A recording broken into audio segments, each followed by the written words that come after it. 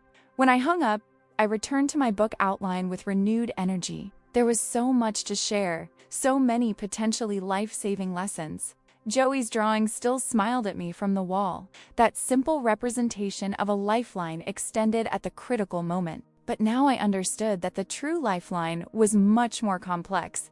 It was made of education, prevention, restored relationships, and the countless ways we reach out to each other through life's turbulent waters. In the end, I had dove in, not just to save a boy, but to discover a truer version of myself. Not the one who just looks pretty by the pool, but the one who reaches out when someone is drowning, no matter the circumstances, without hesitation. And maybe that was true beauty after all.